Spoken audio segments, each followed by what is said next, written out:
नमस्कार मित्रों, आज की वीडियो में मकर संक्रांति की पौराणिक कथा को सुनेंगे जो इस प्रकार है। एक समय जब पृथ्वी लोक पर बब्रुवाहन नामक राजा हुआ करता था, उसके राज्य में किसी चीज की कमी नहीं थी। इसी राज्य में एक हरिदास नामक ब्राह्मण भी निवास करता था, जिसका विवाह गुणवती से हुआ, जो बहुत ही धर्मवती और पतिव्रता महिला थी। गुणवती ने अपना पूरा जीवन सभी देवी देवताओं की उपासना में लगा दिया। वह सभी प्रकार के व्रत करती थी और दान धर्म भी किया करती थी। उसके अलावा अतिथि सेवा को अपना वो धर्म मानती थी। ऐसे में ईश्वर की उपासना करते हुए वह वृद्ध हो गई।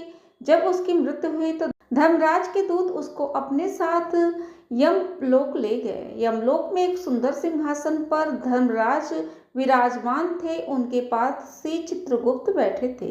चित्रगुप्त जब धर्मराज को प्राणियों का लेखा जोखा सुना रहे थे, तभी यमदूत गुणवती को लेकर पहुंचे। गुणवती यमराज को देखकर थोड़ी भयभीत हुई और नीचे मुंह करके खड़ी हो गई।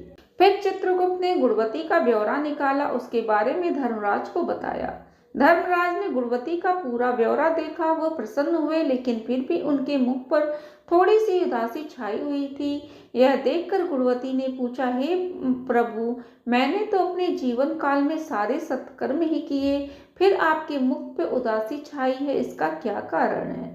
प्रभु, मुझसे क्या भूल हुई है?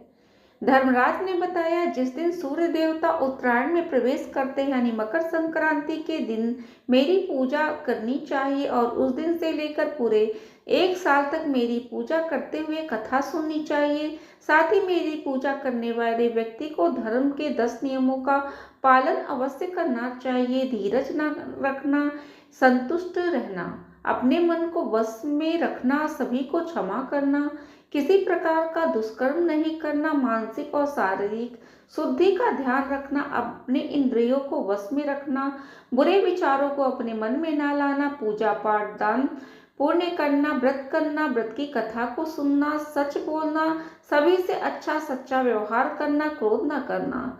धर्म के इन सभी लक्षणों का पालन करते हुए एक साल तक मेरी कथा नियम से सुने, दान पुण्य और परोपकार के काम करें। अगली मकर संक्रांति पर इस व्रत का उद्यापन करें। इसके बाद एक मूर्ति बनाकर विधि विधान के साथ प्राण प्रतिष्ठा करवाकर हवन पूजन करें। साथ ही चित्रगुप्त की पूजा करें और काले तिल के लड्डू का भोग लगाएं। इसके बाद ब्राह्मणों को भोजन कराएं। बांस की टोकरी में 5 सेर का अनाज का दान करें। साथ ही जरूरतमंद को गद्दा, तकिया, कंबल, छप्पन, लोटा व वस्त्र आदि दान करें। संभव हो तो गौदान करें। धर्मराज से व्रत की कथा का सुनकर गुणवती ने धर्मराज से प्रार्थना की, हे प्रभु, मुझे मृत लोक में जाने दीजिए, जिससे मैं आपका यह व्रत कर सकूं, इस व्रत का प्रचार भी लोकों में कर सकूं। इस पर यमराज ने गुणवती को धरती लोक में जाने दिया। धरती पर वापस आकर गुणवती ने धर्मराज द्वारा बताए गए व्रत के बारे में पतिदेव को बताया। मकर संक्रांति आते ही गुणवती और उसके पति ने यह व्रत शुरू कर दिया। उसी व्रत के प्रभाव से धर्मराज की कृपा हुई और उन्हें मोक्ष की प्राप्ति हुई। दूसरी कथा इस प्रकार है। प्राचीन समय की बात है, एक नगर में गुणवती नामक अत्यंत सद्गुणी संस्कारी धार्मिक स्त्री रहती थी। वह बचपन से ही माता पिता के संस्कारों के कारण धर्म सेवा दान में विश्वास रखती थी। विवाह के बाद भी वह अपने इन गुणों को नहीं छोड़ा। गुणवती प्रतिदिन स्नान करके सूर्य देवता को अर्घ देती, भगवान विष्णु का स्मरण करती, अपने घर आने वाले हर अतिथि का आदर पूर्वक सत्कार करती। विशेष रूप से वह मकर संक्रांति के पर्व को अत्यंत श्रद्धा नियम पूर्वक मनाती थी।